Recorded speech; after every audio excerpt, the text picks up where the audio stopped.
Hello friends, నేను మీ దివాకర్. ఈ వీడియోలో మనం క్యాలిక్యులేషన్కి సంబంధించి అయితే ఒక మంచి ట్రిక్ అయితే చూద్దాం. కానీ ఒక సింగిల్ డిజిట్ అనేది ఇలా 2 టైమ్స్ ప్రతిదీ రిపీట్ అవుతూ ఉంటాయి. అంటే ఏంటి, 4 2 టైమ్స్, 7 2 టైమ్స్, 6 2 టైమ్స్ ఇలా రిపీట్ అయినప్పుడు మనం ఎలా మల్టిప్లికేషన్ చేయొచ్చు అనేది అయితే ఒకసారి చూద్దాం.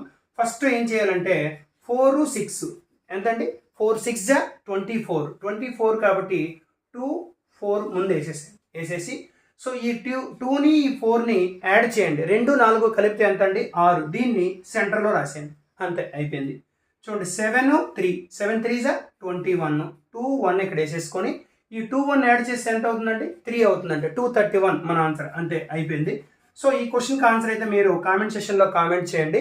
సో ఇదే కాదండి, 2 టైమ్సే కాదు, 3 టైమ్స్ రిపీట్ అయినా సరే ఇలానే మనం చేయొచ్చు. చూడండి ఒకసారి, 444 ఇంటూ 6 ఎంత అవుతుందంటే 6 4 24 కదా, 2 4 వేసుకుంటారు. సో ఇప్పుడు ఏం చేస్తారంటే 2 4 యాడ్ చేస్తే 6 కదా, 6 ఇక్కడ ఒకసారి వేసాం కాబట్టి ఇక్కడ ఇంకొకసారి యాడ్ చేయాలి, ఎందుకంటే ఇంకొక 4 పెరిగింది కాబట్టి 2 6 6 4 అనమాట.